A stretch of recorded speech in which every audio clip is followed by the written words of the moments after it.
selamat datang. Oke, coba deh bayangin skenario ini. Anda lagi ikut acara permainan di TV. Di depan Anda ada 3 pintu. Di balik salah satunya ada mobil keren. Di balik 2 lainnya, ya isinya kambing. Anda pilih satu, katakanlah pintu nomor 1. Nah, pembawa acaranya yang jelas tahu di mana mobilnya, terus dia buka salah satu pintu yang bukan pilihan Anda. Misalnya pintu 3. Dan bener aja, di baliknya ada kambing. Sekarang dia nanya ke Anda mau tetap di pintu 1 atau mau pindah ke pintu 2? Gimana? Apa kata hati Anda? Kebanyakan orang mikirnya, tinggal 2 pintu, yo 50-50 lah, sama aja. Tapi ini bukan teka-teki iseng loh. Ini namanya masalah Monty Hall, sebuah teka-teki probabilitas yang udah bikin bingung banyak banget orang pintar, bahkan matematikawan PhD sekalipun. Jadi, misi kita kali ini adalah, kita mau coba bongkar kenapa intuisi kita sering banget salah kaprah kalau udah urusan peluang dan statistik. Kita bakal lihat gimana otak kita yang jago cari pola justru bisa jadi bumerang. Dari game show sampai kasus pengadilan, ini konsekuensinya bisa serius banget. Mari kita bedah bareng-bareng.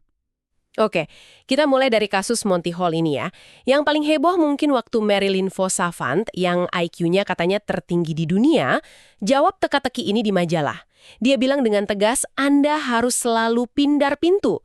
Dan jawabannya itu, bikin badai protes. Ribuan surat datang dari profesor, akademisi yang bilang dia itu bodoh, nggak ngerti probabilitas dasar. Semuanya ngotot, itu 50-50, 3. Kalau tetap, peluangnya cuma 1/3. Tunggu, sebentar. Ini bagian yang selalu bikin saya, dan mungkin Anda juga, bingung. Kenapa nggak jadi 50-50? Kan tinggal 2 pintu yang ketutup. 1 mobil, 1 kambing. Logikanya kan 50-50 ya kan? Kenapa pintu pilihan saya jadi mandek di peluang 1/3? Pertanyaan bagus. Dan itu inti dari semua kesalahpahaman ini. Kuncinya itu ada di tindakan si pembawa acara. Dia nggak buka pintu secara acak.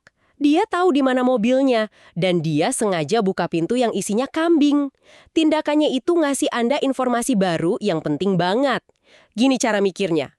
Waktu Anda milih pintu 1, peluang Anda bener kan cuma 1 dari 3. Oke, sampai sini saya masih ngikutin. Peluang 13 di pintu saya, terus ada peluang 23 gabungan di 2 pintu lainnya. Tepat. Nah sekarang, pembawa acara itu seolah-olah membantu Anda. Dia pakai pengetahuannya buat menghilangkan satu pilihan yang salah dari kelompok pintu yang berpeluang 23 itu. Dia buka pintu 3, isinya kambing. Peluang 23 yang tadinya ada di pintu 2 dan 3, itu nggak hilang atau kebagi rata. Karena pintu 3 udah pasti salah, seluruh peluang 23 itu sekarang numpuk semua di satu-satunya pilihan yang tersisa di kelompok itu, yaitu pintu nomor 2. Pintu Anda tetap 13, tapi pintu yang nggak Anda pilih itu sekarang mewarisi seluruh peluang 23 tadi. Jadi karena si host sengaja membuka pintu kambing, dia kayak mendorong semua probabilitas ke pintu yang sisa itu ya? Itu mengubah segalanya. Dan yang lebih gila lagi, katanya burung merpati lebih jago dari kita soal ini. Gimana ceritanya itu? Iya, itu fakta yang sekaligus lucu dan bikin kita mikir ya. Ada penelitian yang menunjukkan kalau merpati setelah diuji berkali-kali jauh lebih cepat belajar buat selalu pindah pintu. Manusia bahkan setelah dijelasin panjang lebar dan latihan masih sering ragu-ragu, cenderung tetap sama pilihan awal. Kita tuh punya bias kognitif, semacam rasa memiliki sama pilihan pertama kita. Merpati kan nggak punya beban emosional gitu, mereka cuma merespons pola. Jadi otak kita yang canggih ini malah jadi penghalang ya. Kita kebanyakan mikir dan merasa, padahal ini murni soal angka. Tepat sekali, ini ada kaitannya sama cara otak kita berevolusi. Otak kita itu kan mesin pencari pola yang luar biasa. Itu yang bantu kita bertahan hidup. Lihat jejak kaki, ada hewan. Awan gelap, mau hujan. Tapi di dunia yang acak, kayak lempar koin atau dadu, kemampuan ini jadi bumerang. Nggak ada pola di sana. Kita malah jadi ngelihat pola yang sebenarnya nggak ada. Sebut kekeliruan penjudi atau gambler's fallacy itu kan. Kalau kita lihat koin keluar kepala 5 kali berturut-turut, intuisi kita teriak, wah, berikutnya pasti ekor nih, biar seimbang. Persis, padahal koin itu nggak punya memori. Peluang lemparan berikutnya ya tetap 50-50, nggak peduli 100 lemparan sebelumnya gimana. Setiap lemparan itu independen. Tapi otak kita itu nolak buat percaya. Kita terus-terusan nyari keseimbangan kosmik yang sebenarnya nggak ada dalam peristiwa acak. Lucunya, seluruh ilmu probabilitas modern ini ternyata lahir dari kebingungan para penjudi ya. Ada cerita dari tahun 1664 tentang penulis Prancis Chevalier de Marais. Dia ini penjudi, dan dia bingung sama dua taruhan. Dia sadar dia lebih sering menang kalau bertaruh setidaknya satu angka 6 bakal muncul dalam 4 lemparan satu dadu. Tapi, dia lebih sering kalah kalau taruhannya setidaknya satu pasang 6 muncul dalam 24 lemparan 2 dadu. Secara intuisi, kedengarannya mirip ya. Rasio 4 lemparan ke 6 sisi sama 24 lemparan ke 36 kemungkinan. De Marais merasa harusnya peluangnya sama, tapi kok dompetnya bilang beda. Nah, kebingungannya ini dia sampaikan ke pemikir hebat waktu itu, Blaise Pascal dan Pierre de Fermat.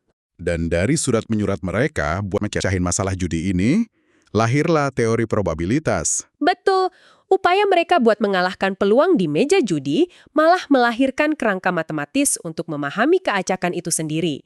Ini menunjukkan gimana rasa penasaran bisa melahirkan cabang ilmu yang fundamental. Oke, dari teka-teki dan judi, akibatnya paling ya kehilangan uang. Tapi kesalahan berpikir yang sama ini kalau terjadi di pengadilan, akibatnya bisa jauh lebih mengerikan.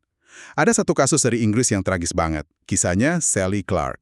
Ya, ini contoh yang sangat menyedihkan tentang gimana statistik yang disalahpahami bisa menghancurkan hidup orang. Sally Clark ini seorang ibu di Inggris yang kehilangan 2 bayinya secara mendadak. Keduanya didiagnosis meninggal karena SIDS atau sindrom kematian bayi mendadak. Sebuah tragedi yang nggak kebayang. Tapi kemudian pihak berwenang malah curiga dan menuduh dia membunuh kedua anaknya. Dan bukti utamanya itu datang dari saksi ahli, seorang dokter anak terkemuka, Sir Roy Meadow. Dia bersaksi di pengadilan, dan argumennya kedengaran sangat ilmiah. Dia bilang, di keluarga mapan seperti keluarga Clark, kemungkinan satu kasus SIDS itu kira-kira 1:8.543.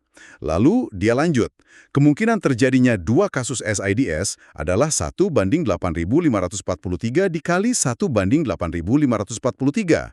Hasilnya, sekitar 1:73 juta. Dia bahkan menyamakan peluang itu sama kejadian yang hampir mustahil. Bagi juri yang awam soal statistik, angka 1:73 juta itu kedengeran kayak bukti mutlak. Ini pasti pembunuhan, bukan kebetulan. Akhirnya Sally Clark dinyatakan bersalah dan dihukum seumur hidup. Tapi argumen itu ternyata keliru total kan? Di mana letak kesalahannya? Ada 2 kesalahan fatal di situ. Yang pertama, dan yang paling dasar, dia mengalihkan probabilitas 2 peristiwa seolah-olah keduanya independen, kayak 2 lemparan koin. Padahal sudah ada data waktu itu yang nunjukin kalau satu bayi meninggal karena SIDS, risiko buat saudaranya juga meningkat. Mungkin ada faktor genetik atau lingkungan. Jadi, kedua kematian itu nggak independen. Mengalihkan probabilitasnya begitu saja itu kesalahan statistik yang elementer banget. Oke, jadi kesalahan pertama adalah dia asal kali-kali saja. Terus kesalahan kedua? Kesalahan kedua ini yang sering disebut kekeliruan jaksa. Gini, bahkan kalau kita anggap angka 1:73 juta itu benar, padahal salah, angka itu sendiri nggak ada artinya kalau nggak dibandingin sama probabilitas alternatifnya. Pertanyaan yang seharusnya diajukan kan, mana yang lebih mungkin? 2 kematian SIDS di satu keluarga atau seorang ibu membunuh 2 bayinya.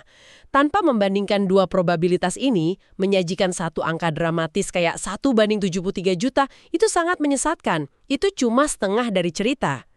Jadi intinya, angka 1:73 juta itu nggak ada gunanya kalau nggak kita bandingin sama kemungkinan lainnya, yaitu kemungkinan pembunuhan ganda oleh si ibu, yang ternyata juga sangat-sangat langka. Clark dibatalkan.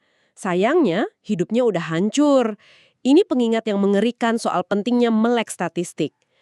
Nah, untuk lebih paham pentingnya konteks dan probabilitas awal atau a priori, ada contoh bagus pakai skenario tes HIV. Bayangin, ada tes HIV yang akurat banget, 99,99% akurat. Oke, kedengarannya sangat bisa diandalkan itu.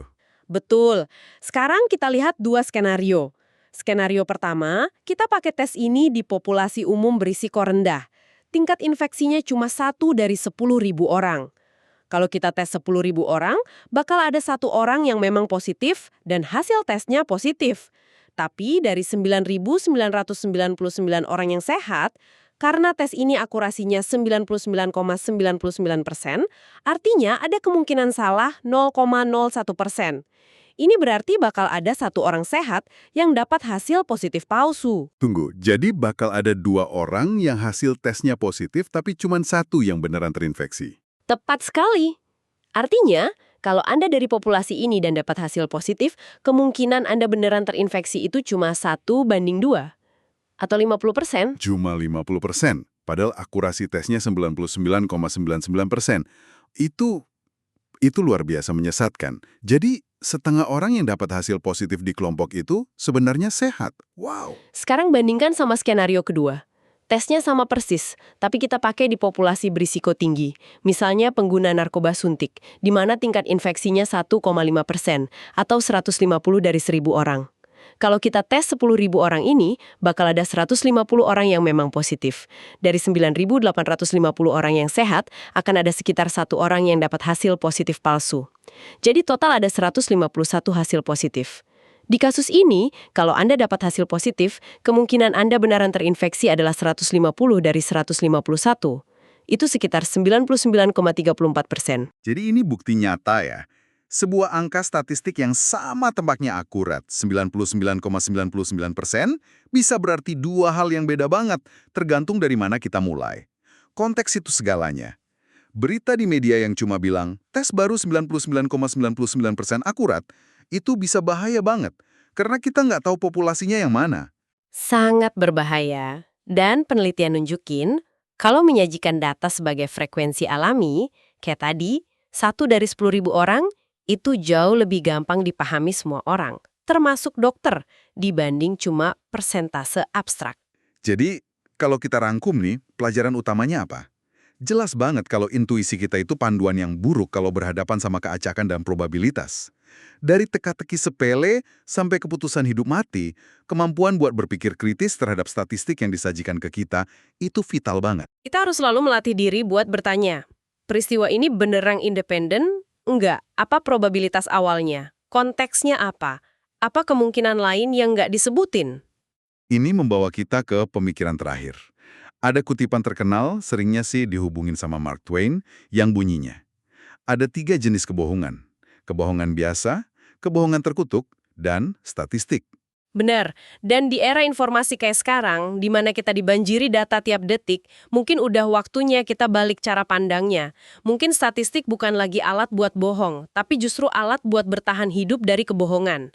Melek statistik itu bukan lagi sekedar skill akademis buat ilmuwan, tapi mungkin udah jadi alat bertahan hidup yang fundamental buat kita semua, buat menavigasi dunia modern yang kompleks ini. Pertanyaannya buat Anda renungkan adalah, sudahkah Anda mengasah alat itu?